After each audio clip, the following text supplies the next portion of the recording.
By now, it's no big secret that Russia has been using a shadow fleet of illicit vessels to ferry oil and other products around the world. It's one of the main ways that Russia is able to fund its invasion of Ukraine, even if the country does everything that it can to hide its use of these ships.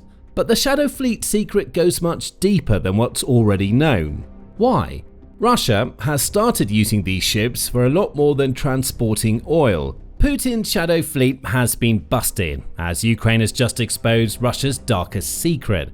And that secret is something that will be revealed in a moment. First, a little context on what the shadow fleet is, or at least what it's supposed to be. Soon after Russia invaded Ukraine, thousands of sanctions followed. Many of those sanctions targeted Russia's oil and gas sectors, along with the companies and ships that both make these valuable products and ensure that they get to the customers who buy them. This was a smart move by the collective West. Russia had just enjoyed a bumper year for these fossil fuels in 2021. Sales had skyrocketed past initial estimates to the point where the money Russia generated from oil and gas accounted for 36% of Russia's total budget, Reuters reported in January 2022. Actual sales were 51.3% above previous estimates, leading to Russia making almost $500 million per day in October 2021 alone. Billions pour into Russia thanks to fossil fuels. The West's logic was that sanctions would take those billions away, wiping out the financial foundation of Putin's war machine in the process. It was sound logic, but it was undercut by Russia doing something that the West didn't expect. As sanctions started to take hold, something strange started happening. Massive ships, often oil tankers, started appearing. These ships often went to great pains to obscure the identities of their owners, as Brookings explained. A focal point of the Shadow Fleet strategy is to obscure the ownership of the fleet's tankers and to mask the origin of the Russian oil those ships carry. To do this, Russia employs a host of deceptive maneuvers, such as repeated ship-to-ship transfers of liquid cargo, blending oil from multiple countries, spoofing ships' location data, and automatic identification system blackouts. By the second half of 2024, Shadow Fleet ships accounted for 60% of the crude oil departing Russia's Baltic terminals, the outlet says. And though this had declined to 40% by March 2025, the initial intention behind the Shadow Fleet is obvious. They were moneymakers, cheap and often old ships that Russia could use without telling anybody, so it could still bring money into the country. But face it, none of this is a secret. By now, the Shadow Fleet is, at best, an open secret. The entire world knows that it exists, even though Russia still tries to act like it doesn't. So, if how the Shadow Fleet has worked for the last few years isn't the big secret that Ukraine has just revealed about these clandestine vessels, then what is? The Kyiv Independent reported on that big secret on September 28. It says that Ukraine's President Volodymyr Zelenskyy chose that date to deliver an important message to the rest of the world via his evening address. Intelligence now indicates that the Russians are using tankers to launch and operate drones against European countries. This is yet more evidence why the Baltic Sea and other seas must be closed to Russian tankers, at the very least to the Shadow Fleet. Catch Russia's dark secret? If it wasn't clear, here's the explanation. Russia is no longer using the Shadow Fleet to evade sanctions against its oil and gas sectors. That was already shady. But that clearly wasn't enough for Putin. The dark secret is that now Russia is using the Shadow Fleet as an extension of its military navy. The drones that have been invading the territory of European Union and NATO-aligned nations are being launched from these hidden ships. This is huge. According to Zelenskyy, the Shadow Fleet has evolved. It's no longer just a problem that needs to be solved to prevent Russia from generating the oil and gas money it needs to keep the Ukraine war going. Now, the fleet is an instrument of warfare in and of itself. Russia is using these ships to launch hybrid warfare attacks against countries other than Ukraine, which has turned the Shadow Fleet into a threat against all of NATO. And those drone incursions have been getting more frequent over the last few weeks. Euronews provides a breakdown in a September 30 analysis of the countries that have spotted Russian drones in their airspace. Poland has grabbed all the headlines, of course. On September 9, the country's defense ministry reported that at least 19 Russian drones had flown into Polish airspace in what the country dubbed as an act of aggression by Russia. Poland deployed its air defenses and shot down several of the drones. This incident, combined with Russia sending a trio of MiG-31s into Estonian airspace just a few days later, triggered Poland to warn Russia that anything it sends into Polish airspace in the future will be shot down. Find out more about that threat, whether NATO supports it, and how Russia responded in our video. Now, this single drone incursion would be enough to demonstrate that Putin has escalated his hybrid warfare strategy against Europe. But what happened in Poland was only one of at least 10 instances of Russian drones entering countries where they shouldn't be. Lithuania is one of the 10. It reported that one of Russia's drones entered its territory on July 28. Romania has also experienced a pair of incursions during September, the first occurring a day before Poland had to deal with Russia's drones. The second incursion took place on September 13. Denmark and Norway have both had to deal with Russian drones near airports and military sites during the second half of September. The same goes for France, with Germany also reporting sightings of Russian drones on its territory. Latvia and Estonia have also had to deal with drones. Previously, it was assumed that these drones were reaching European countries after being launched inside Russia or from one of its puppet states, such as Belarus. But now, that doesn't seem to be the case. As Putin attempts to intimidate the NATO nations offering military aid and support to Ukraine, he's sending out the Shadow Fleet to serve as launch platforms for Russia's drones. Those drones haven't attacked yet.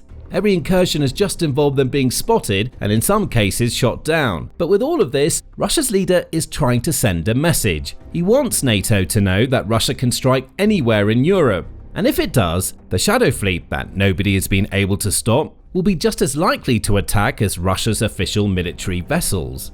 Of course, Putin will never give voice to this message. The whole point of the Shadow Fleet is to obfuscate what Russia is doing behind layers of misdirection and outright deceit. Plausible deniability is the goal here, as the last thing that Putin wants is for the West to designate his Shadow Fleet as a legitimate target against which NATO and the European Union can strike. And that attempt to act like nothing is happening can be seen in Russia's responses to the reported drone incursions.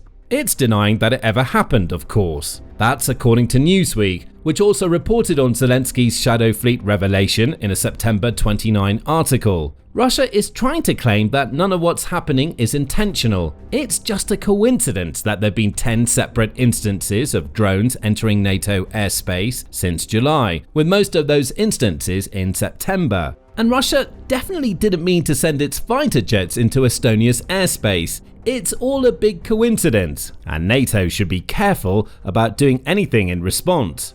Of course, all of this is nonsense. Russia's lies could be slightly believable if its drone incursions were limited to Poland and the Baltic nations. Those countries border Ukraine and in some cases Russia, so it's plausible, even if it's unlikely, that misdirected drones launched in Russia and intended for Ukraine could end up in those nations' airspace. But Germany, France, Denmark, the veil behind which Russia is trying to hide falls apart when its drones end up going too deep into Europe. Russia's denials mean nothing. And now, according to Zelenskyy, Europe's emerging Russian drone problem has evolved to the point where the Shadow Fleet is being used as a collective launch platform. The fleet is becoming a bigger problem than ever, a military problem. And the question has to be asked, what does the revelation of Russia's dark secret mean for the future? First, Russia's using its Shadow Fleet for these drone incursions is an intelligent move for the simple fact that this fleet exists in something of a legal grey area. The Economist highlighted this in a September 30 article, where it covered how NATO's military navies are going to struggle to contain what it dubs the flashing red threat from Russia's dark fleet. The problem isn't necessarily identifying which ships are part of Russia's Shadow Fleet. While Russia tries to hide these ships, identification has happened plenty of times to the point where sanctions are being placed against hundreds of the ships in the fleet. NATO's members can figure out what these ships are, even when they're operating. The problem is that it can't do much about the Shadow Fleet. It's incredibly difficult to enforce any international shipping rules on the Shadow Fleet, for instance. That's by Russian design. The fleet exists to break international law and skirt sanctions in the first place. And even when a shadow fleet ship is caught in territory where it shouldn't be operating, traditional legal channels often don't work. Finland has learned that the hard way, as The Economist points out. Since the Eagle-S cut cables in the Gulf of Finland, Finnish prosecutors have struggled to prove that it was not by accident, or that the ship, which belongs to a company registered in the United Arab Emirates and sails under a Cook Islands flag, has a connection to Russia, the outlet reports. Russia's ship was all but caught in the act of cutting cables, and Finland is still struggling to do anything about it. So how can there be any legal recourse for a drone being launched from a shadow fleet vessel if that's the case? Russia won't dare launch one of these drones when a NATO ship is watching, and it will deny the drone ever came from a ship if it's discovered. It's also not like NATO personnel are going to start boarding shadow fleet vessels to see if there are drone operators on board. Evidence that will hold up in a court is going to be very difficult to come by. And even if it can be proven that drones entering European airspace come from a shadow fleet ship, Russia will just deny it anyway. NATO can at least send ships out to police its waters, but those NATO ships can't be everywhere at once. Plus, what do they do if they spot a shadow fleet vessel? Perhaps, if that ship is in NATO waters and caught in the act of launching a drone, NATO might have some recourse. Maybe one of its ships could even attack. Such an attack would put Putin in the awkward position of admitting that a shadow fleet ship is Russian, so he could decry the strike. But realistically, it's unlikely that NATO would risk the potential escalation. And that's the entire point. The shadow fleet allows Russia to launch hybrid attacks against NATO nations without any recourse, making it a valuable tool for Putin. And speaking of hybrid attacks, it's clear after the last few months of Russian drone incursions that unmanned aerial vehicles are becoming a bigger threat to Europe. That threat is only going to grow larger now that Russia's drones are apparently seaborne. Zelenskyy has already made this point. Ukraine's president used his appearance at the Warsaw Security Forum on September 29 to say that Russian drones currently represent the main threat, not just to Ukraine of the NATO nations on the eastern flank, but to all of Northern Europe. Zelenskyy also said that Ukraine would help Europe defend against Russia's drones. Ukraine proposes to Poland and all our partners to build a joint, fully reliable shield against Russian aerial threats, Zelenskyy said. This is possible. Ukraine can counter all kinds of Russian drones and missiles, and if we act together in the region, we will have enough weapons and production capacity.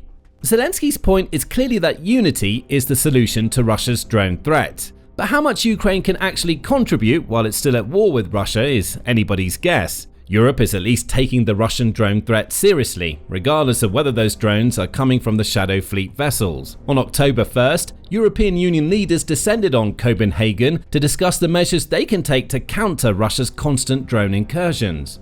Denmark has made sure that the meeting is as secure as possible, to the point where it placed heavy traffic restrictions on Copenhagen's citizens and banned civilian drone flights until Friday. That ban is in place to avoid confusion between legal and potentially hostile drones and to ease the security burden during the summit. Still, this meeting is ongoing at the time of creating this video, so no outcomes can be reported yet. Ideally, the European Union will come up with some sort of plan for dealing with Russia's shadow fleet launched drones. But it's difficult to guess what such a plan would look like. For Putin, this latest use of the shadow fleet he's spent the past few years building is all about ambiguity. Russia's leader knows how challenging it is for NATO to do anything about his shadow fleet vessels without risking escalation, as tensions already approach the boiling point between Russia and NATO.